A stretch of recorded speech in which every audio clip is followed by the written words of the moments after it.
Class 12th में कल हमने डीएनए के बारे में पढ़ा था। इसकी संरचना के बारे में कुछ पॉइंट्स पढ़े थे। आज हम इसकी संरचना को विस्तार से देखेंगे। मैंने आपको बताया था डीएनए 3 चीज़ों से मिलकर बना होता है और ये एक पॉलीमर संरचना है। पॉलीमर मतलब जहाँ पर बहुत सारे एक जैसे अणु आपस में जुड़ते हैं और एक बड़ी श्रृंखला या संरचना का निर्माण करते हैं, उन्हें पॉलीमर कहते हैं। लेकिन उसके भी कुछ मोनोमर यानी कि एकांकी कण हैं या अणु हैं जिनके बारे में हम यहाँ पढ़ेंगे। ठीक है, तो यहाँ पर डीएनए को बनाने में 3 चीज़ें भाग लेती हैं, जिसमें सबसे पहला है फॉस्फेट अणु, दूसरा है शर्करा जो डीऑक्सीराइबोस पाई जाती है, नाइट्रोजन क्षार। 4 तरह के नाइट्रोजन क्षार डीएनए को बनाने में भाग लेते हैं, जिन्हें हम 2 पार्ट्स में डिवाइड करते हैं। पहला है प्यूरिन, दूसरा है पिरिमिडिन। प्यूरिन के अंदर 2 क्षार आते हैं, एडेनिन और ग्वानिन, और इसी तरह से पिरिमिडिन के अंदर भी 2 क्षार रखे गए हैं, थायमिन और साइटोसिन। तो ये 3 चीज़ें हैं जिनसे मिलकर डीएनए की संरचना का निर्माण होता है। ठीक है, ये तीनों चीज़ें अलग अलग सीक्वेंस में एक साथ जुड़ती हैं। जैसे यहाँ पर एक डायग्राम मैंने बनाया है। इस डायग्राम में बीच वाला जो आप देख रहे हैं, ये जो बीच वाली संरचना आप रिंग देख रहे हैं, ये शर्करा है। ठीक है, शुगर या शर्करा, डीऑक्सीराइबोस शर्करा है। यहाँ पर मैंने एक क्षार जोड़ा है। जैसे मैंने आपसे कहा कि एडेनिन एक प्यूरिन क्षारक है, तो यहाँ पर मैंने क्षार की जगह एडेनिन लिखा हुआ है और यहाँ पर इसके 5वें कार्बन पर फॉस्फेट अणु जुड़ा है। जब किसी भी डीएनए की संरचना के मोनोमर में शर्करा, क्षार और फॉस्फेट तीनों चीज़ें जुड़ी हों, ठीक है, कौन कौन सी? शर्करा, या यहाँ से शुरू करें, फॉस्फेट अणु, शर्करा और नाइट्रोजन क्षार, यानी कि फॉस्फेट, शर्करा और नाइट्रोजन क्षार जुड़े हों, तो इस तरह से बनने वाली जो संरचना है उसे हम न्यूक्लियोटाइड कहते हैं, जैसा यहाँ पर लिखा गया है। ये क्वेश्चन आता है बोर्ड में कि न्यूक्लियोटाइड और न्यूक्लियोसाइड में अंतर बताइए।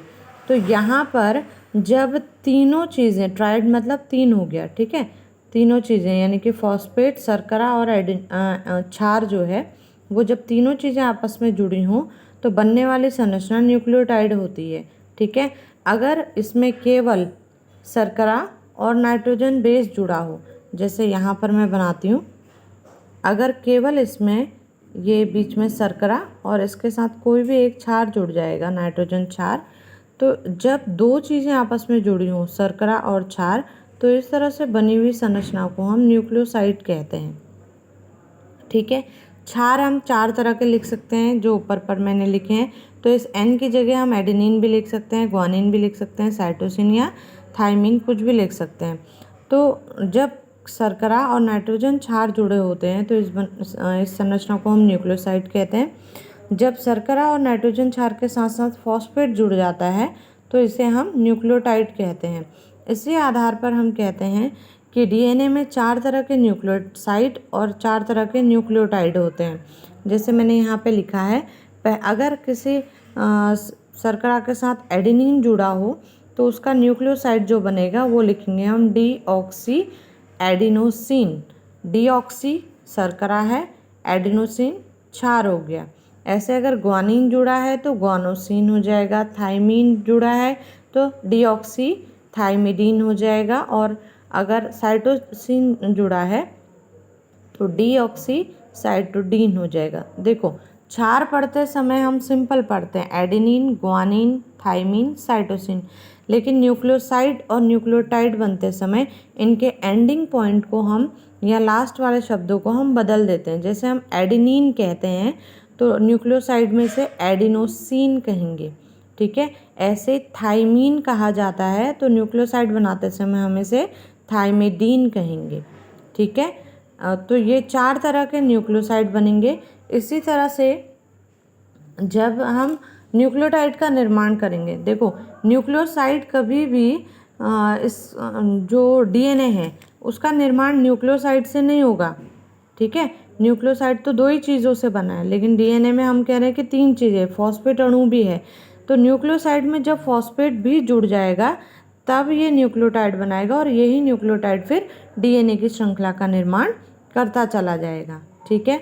तो जब न्यूक्लियोटाइड यानी कि फॉस्फेट जुड़ जाता है तब भी ये क्या करेंगे, 4 तरह के न्यूक्लियोटाइड बनाएंगे।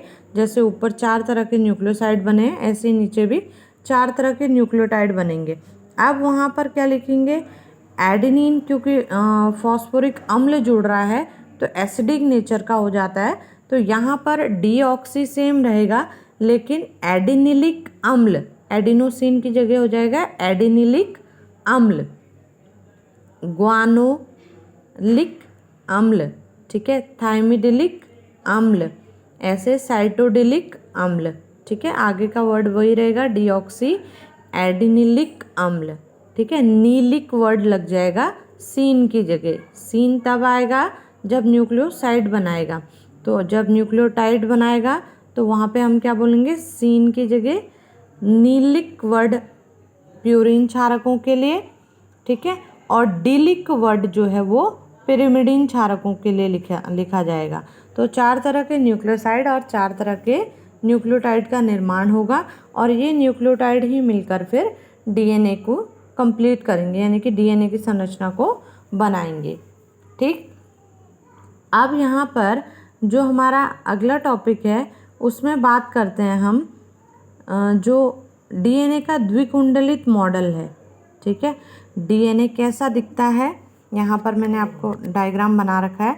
द्विकुंडलित यानी कि इसमें 2 श्रृंखलाएं होती हैं जो आपस में कुंडलित रहती हैं, यानी कि एक दूसरे के चारों ओर लिपटी हुई रहती है, ये एक दूसरे को काटती नहीं है।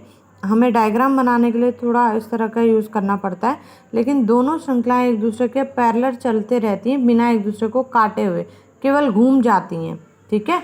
तो ये जो द्विकुंडली संरचना है इसके बारे में कुछ बातें हम पढ़ते हैं कि द्विकुंडली संरचना किसके द्वारा दी गई और ये किस तरह से बनी होती है। तो सबसे पहले बात करते हैं द्विकुंडली संरचना किसके द्वारा दी गई। हमने कल पढ़ा था कि फ्रेडरिक मिस्चर ने डीएनए की संरचना को देखा था, लेकिन वॉटसन और क्रिक ने इसकी संरचना को डिस्क्राइब किया था, यानी कि पूरा बताया था कि किस तरह के होते हैं, ठीक है।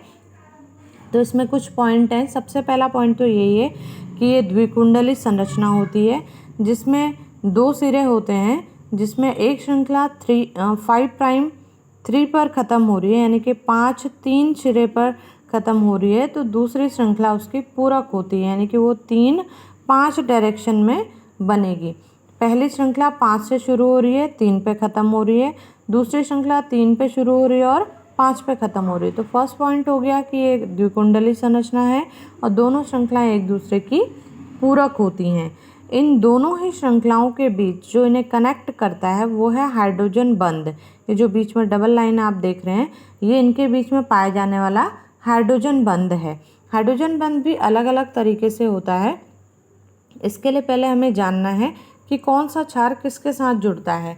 यहाँ पर हम देखें तो ए और जी यानी कि एडेनिन और ग्वानिन प्यूरिन क्षारक है, जबकि थाइमिन और साइटोसिन पिरिमिडिन क्षारक है। हमेशा एक प्यूरिन दूसरे पिरिमिडिन के साथ जुड़ता है, लेकिन इसमें भी एडेनिन जो है वो हमेशा थाइमिन के साथ और ग्वानिन हमेशा साइटोसिन के साथ ही जुड़ेगा, ठीक है। ये दोनों प्यूरिन क्षारक हैं, ये पिरिमिडिन क्षारक हैं, जिनमें से एडेनिन जो है वो थाइमिन के साथ डबल बॉन्ड के साथ और ग्वानिन जो है साइटोसिन के साथ ट्रिपल बॉन्ड के साथ जुड़ता है, ठीक। तो ये हाइड्रोजन बंध है। अगले पॉइंट यही हो गए कि इसमें एक प्यूरिन पिरिमिडिन के साथ जुड़ता है, इसमें से एडेनिन डबल बॉन्ड के साथ थाइमिन से और ग्वानिन ट्रिपल बॉन्ड के साथ साइटोसिन से जुड़ता है, ठीक है। अगला जो पॉइंट है वो ये कहता है कि एडेनिन और थाइमिन की मात्रा डीएनए में बराबर होगी, यानी कि जितना % एडेनिन होगा उतना ही % थाइमिन होता है। इसी तरह से जितना % ग्वानिन होगा उतना ही % साइटोसिन भी होता है, ठीक है। ये दोनों श्रृंखलाएं एक दूसरे की पूरक होती हैं और कुंडलित होती हैं, जिनके बीच का गैप जो है, ये वाला जो गैप है वो 20 एंगस्ट्रॉन होता है, ठीक है। ये वाला गैप 2 न्यूक्लियोटाइड के बीच की दूरी यानी कि यहाँ से यहाँ तक की दूरी 3.4 एंगस्ट्रॉन, जबकि 2 कुंडलन की दूरी यहाँ से यहाँ तक की दूरी जो है वो 34 एंगस्ट्रॉन होती है, ठीक है। कुंडलन मतलब इस मोड़ से लेकर इस मोड़ तक की जो दूरी है वो 34 और 2 न्यूक्लियोटाइड के बीच की दूरी यानी कि इसके और इसके बीच की दूरी 3.4 एंगस्ट्रॉन होती है। इसका मैंने एक डायग्राम यहाँ पे बनाया है जो इसके क्षारकों के साथ इसे दर्शाता है। यहाँ पर देखो मैंने शर्करा में ऑक्सीजन ऊपर की ओर बनाई है और यहाँ पर नीचे की ओर, यानी कि एक जो है दोनों श्रृंखलाएं एक दूसरे की पूरक बनाई है, अपोजिट डायरेक्शन में बनाई हैं।